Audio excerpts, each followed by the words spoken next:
François Lasserre, bonjour. Bonjour. Je montre votre livre « Les super pouvoirs des petites bêtes » aux éditions Delachaux et Niestlé. Alors c'est vraiment un livre que je conseille à tout le monde, pour les petits et les grands. Les grands, ils trouvent leur compte. La famille. Voilà, sur les pouvoirs hallucinants des insectes. Alors il y en a qu'on ne connaît pas très bien, c'est les papillons. On les trouve très jolis, mais on connaît moins, je trouve, que les fourmis. Et alors c'est incroyable les papillons, donc ils ont des oreilles, ils chantent, ils parlent. Racontez-nous.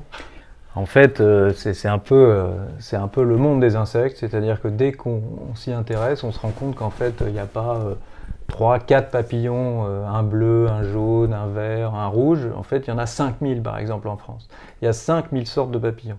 Donc, et puis, il y a 8000 guêpes, 1000 espèces d'abeilles, etc.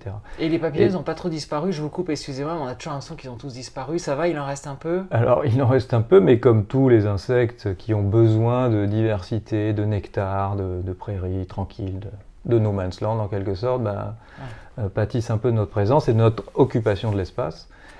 Et donc, on se rend compte, dès qu'on s'intéresse aux insectes, qu'en fait, des papillons en France, il y en a 5000. Donc, c'est une variété telle que dans toute cette variété, il y a forcément des choses exceptionnelles. Alors, il y en a des plus ou moins exceptionnelles. C'est vrai que les papillons, on en parlait tout à l'heure, des papillons qui chantent, ne sont pas très nombreux, mais il y en a. Il y a des papillons qui chantent, comme des écailles, qui sont des papillons pas très connus, qu'on détache, et qui vont, en fait, ça leur permet de draguer, et qui vont faire un petit son, et puis la femelle peut réagir, frémir en fonction de son humeur. Il y a le papillon, le sphinx tête de mort, le très gros sphinx, qui était un peu, sa chrysalide était dans le film Le Seigneur des Anneaux. Non. Je confonds, le silence des agneaux, pardon. Risqué, pas pareil. Il y a une chrysalide, il y a le tueur en série élève un papillon qui est le sphinx tête de mort, à tête de mort, parce qu'il y a une espèce de dessin sur son dos, sur son thorax, qui ressemble à une tête de mort. Et si on le prend dans la main, en général on le lâche parce qu'il va souffler de façon très audible, et il y a une espèce de sifflement très fort qui inquiète les prédateurs, et nous les premiers si on le prend dans la main. Et puis il y a un autre papillon qui dans les papillons de nuit, parce qu'en fait il y a beaucoup plus de papillons qui vivent la nuit, alors de nuit c'est pas tout à fait juste, mais qui sont, disons, nocturnes, qui ont développé la capacité d'entendre les chauves-souris et parfois d'émettre un son qui peut effrayer la chauve-souris.